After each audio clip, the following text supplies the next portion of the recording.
Today we'll discuss about the BCS, that is Biopharmaceutics classification system of the drugs.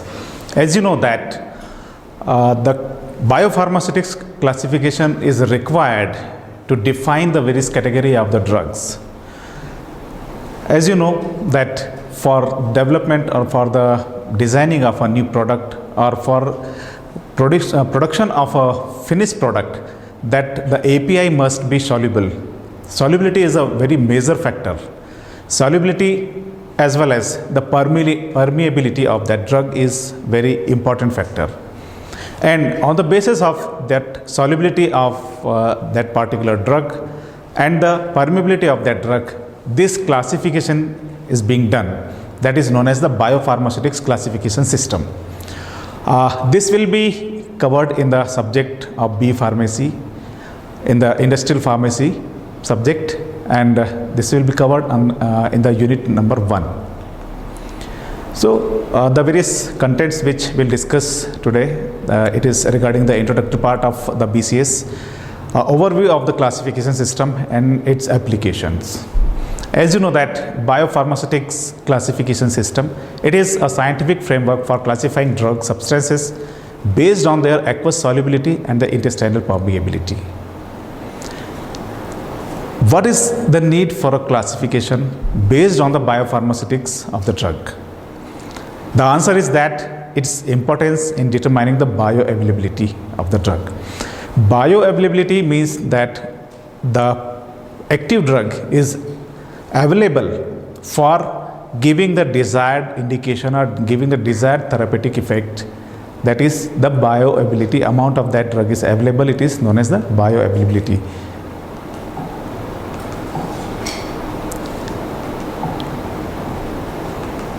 So that the various routes are there for the administration of a particular drug or the product, like you can say that the dosage form, and the route of choice for the formulators is dependent on the continuous to dominate the area of the drug delivery technologies. As far as the various limitations are also there, that the absorption and the bioavailability in the milieu of the gastrointestinal tract means that how much amount of the drug is absorbed in that particular GIT and the amount which is bioavailable for giving its therapeutic effect. The limitations are more prominent with the advent of the protein and the peptide drugs, the compounds emerging as a result of the combinatorial chemistry and the technique of high throughput screening. The bioavailability of drug is determined by the extent of drug solubility and the permeability. As I discussed earlier, the salt form of the API is very important because that sometimes if you are using the pure that API, I mean to say without any salt form, in that condition that absorption may affect and you will not get the desired therapeutic effect of that particular drug. But when it is converted into the salt form, that the stability of that active pharmaceutical ingredient is increases, as well as it is available and it gives the desired effect like solubility and the permeability as desired, as designed to achieve in the formulation. And the second one is the dissolution of the finished product. That on the basis of the guidance received from the US FDA for predicting the intestinal drug absorption. The fundamental basis was established by the Dr. Gordon Amidon. He was the Distinguished Science Award recipient in the August 2006. He has first introduced the regulatory decision making process in the guidance document on the immediate release solid oral dosage forms, its scale up and the post approval changes. The drug development tool that allows estimation of the contributions of 3 major factors, that is dissolution, solubility and the intestinal permeability, which affect the oral drug absorption from immediate release solid oral dosage forms. On the basis of this solubility and the permeability, that you can classify the various drugs as per the biopharmaceutics classification system BCS, that class 1 under this category, the drugs which have the high solubility and the high permeability will be considered as a class 1 BCS drugs. As well as the class 2 drugs are those drugs which have low solubility and the high permeability. If we talk about the class 3, the drugs, those have high solubility and the low permeability, that will be in the class 3. And the class 4 drugs are those are having low solubility and the low permeability, that will be covered or considered as the class 4 drugs. Now coming to the basis of the biopharmaceutics classification system, that is the dissolution of the drug in vivo that determines the drug concentration in the membrane domain, and ultimately that is the absorption from the intestinal part. It should be that proportional. The similar in vivo dissolution, similar in vivo absorption, and the similar systemic availability, if you are considering, you are focusing on these basics, that you will achieve the particular drug solubility and the permeability as per your requirement. Now solubility can be determined. How can you achieve this? How can you determine this? As you know that this slide showing that you need to have that 37 plus minus 1 degree Celsius in aqueous medium with pH range of 1 to 7.5. For this determination, that a sufficient number of the pH conditions are to be considered of ionized characteristics of the test drug substances.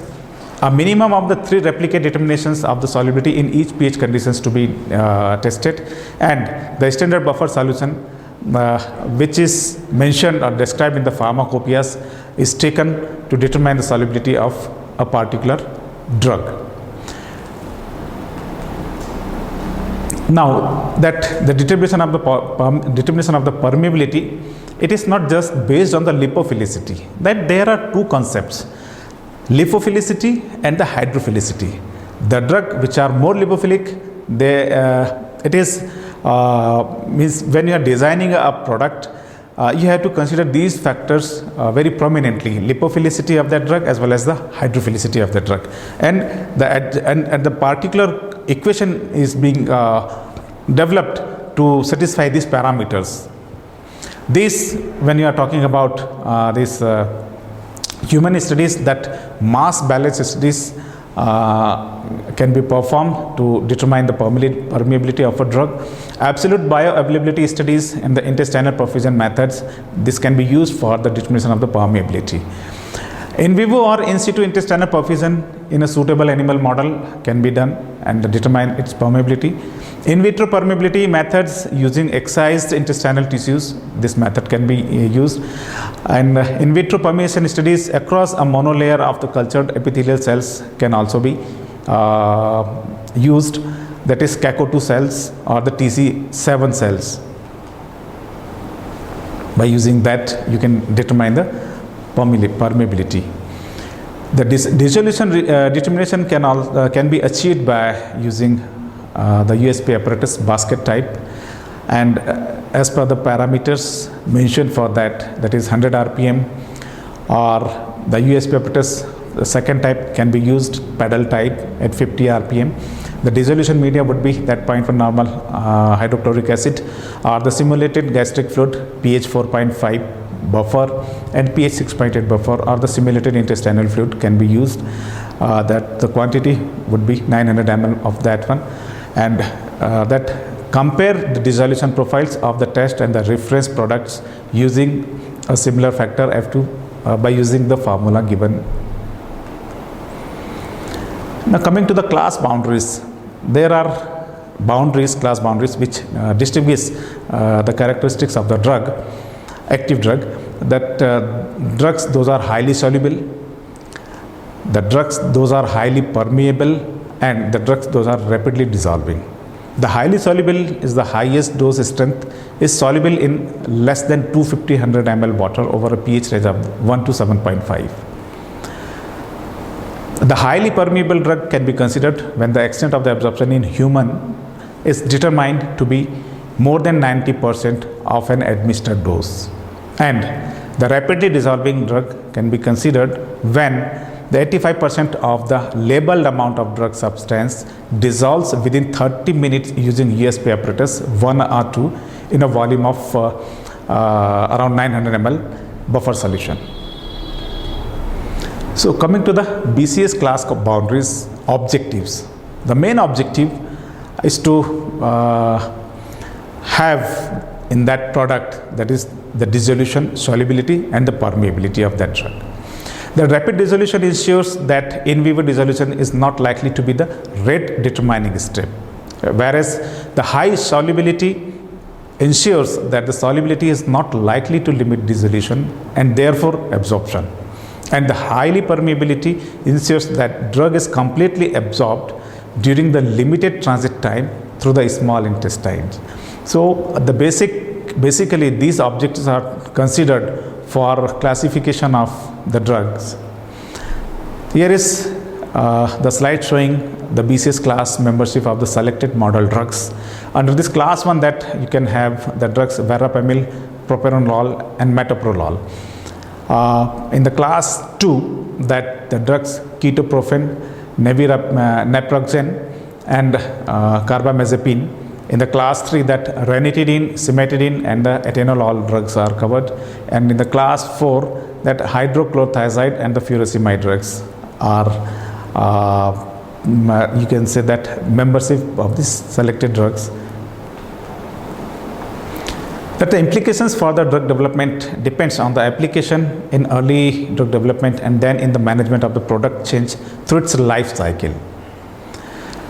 This adds fundamental understanding of the biopharmaceutical and the physical properties of that particular drug, adds discriminatory dissolution method development, which can be help guide the development of in vitro in vivo correlations, which can be used to obtain a biowaiver and can be development of poorly soluble drugs.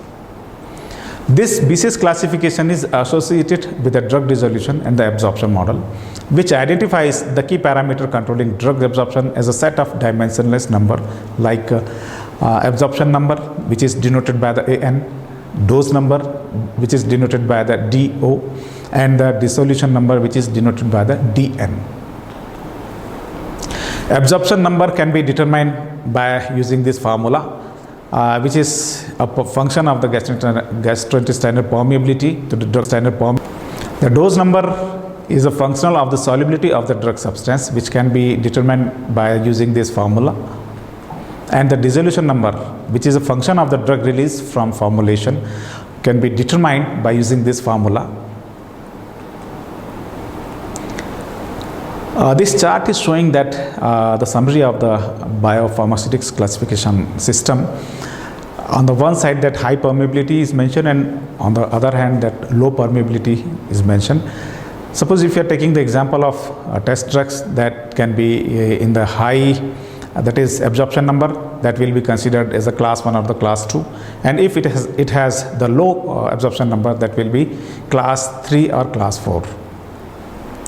If we talk about if it has the high absorption number, then those drugs will definitely have the high dissolution number, which you can achieve in the class 1, and if the low dissolution number is there, that will be in the class 2. And when this low dissolution is there, they have the high dose number and the low dose number that can be used in the IV-IVC, or have lesser IV-IVC coefficient. If you are talking about the low absorption number drugs, that is considered under the class 3 and the class 4, that you will achieve the high dissolution number and the low dissolution number. Here is the table showing that IV-IVC expectation for immediate release products based on the BCS system. You can see here the various class of the BCS drugs are mentioned, which have the respective solubility high, and low, and the permeability, which is high in the case of the class 1, low in the that is high in the class 2, and the absorption rate control, that is gastric empty time, and the dissolution is considered. In these cases, class 1, that IV-IVC is expected if the dissolution rate is slower than gastric empty rate. Otherwise, limited or no correlation be made of these drugs. As far as concerned this class 2, that IV-IVC is expected if in vitro dissolution rate is similar to in vivo dissolution rate unless dose is very high. And in the cases of the class 3 drugs, that the absorption or the permeability is the rate determining and a limited or no IV/IVC with dissolution is established. In the cases of the class 4 drug, that limited or no IV/IVC is expected. Here this table is it is mentioned of the various class 1 and class 2 drugs which have the high solubility, and in the class 2 that have low solubility. The various categories drugs are there, and these drugs have high permeability. Similarly, it is the table showing the high solubility and the low solubility of the class 3 and the class 4 drug with low permeability. Now coming to the application part of this BCS in the oral drug delivery technology, that the class 1 which has the high permeability and the high solubility, that can achieve a target release profile associated with a particular pharmacokinetic and a pharmacodynamic profile if you are using the class 1 drugs. That the formulation approaches include both control of release rate and the certain physicochemical properties of drug like pH solubility profile of the drug. In this category, that you can achieve these targets, or you can consider these parameters by using class 1 drug.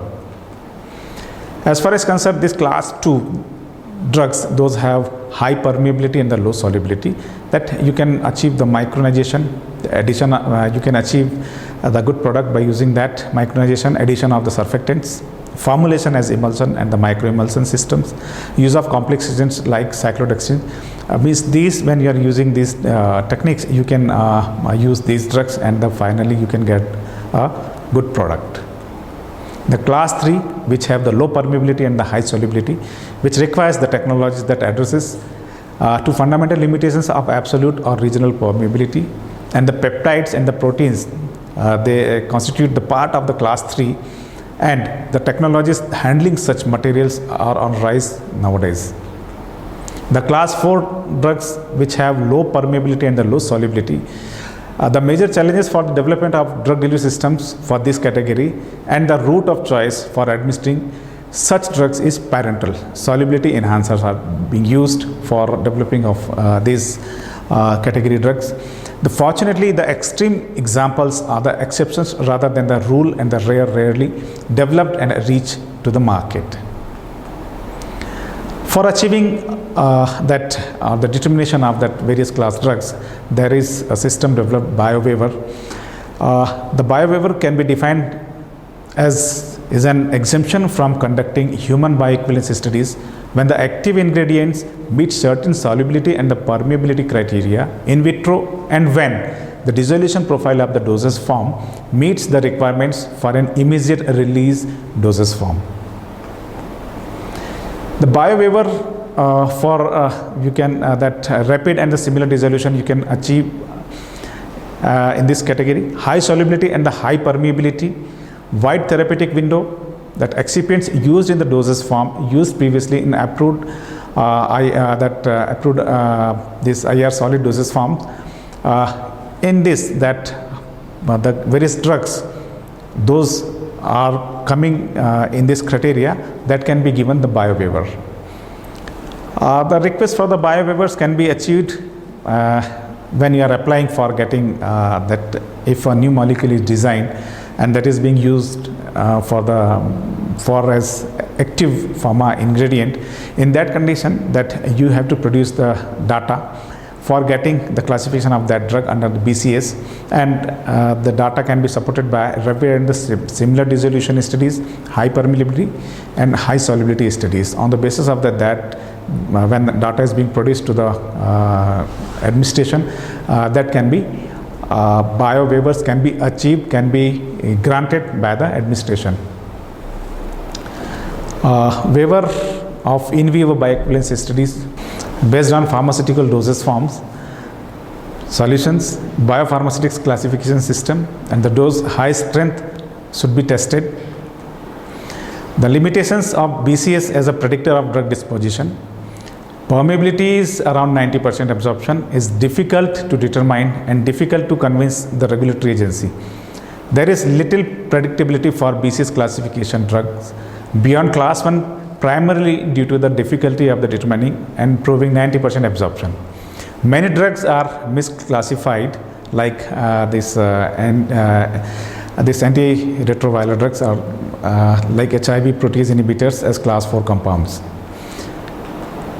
So conclusively, we can say that BCS aims to provide a regulatory tool for replacing certain bioequivalence studies by accurate in vitro dissolution tests.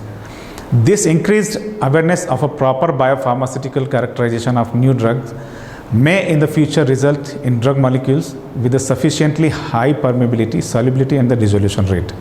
And that will automatically increase the importance of the BCS as a regulatory tool over the time. Thank you very much.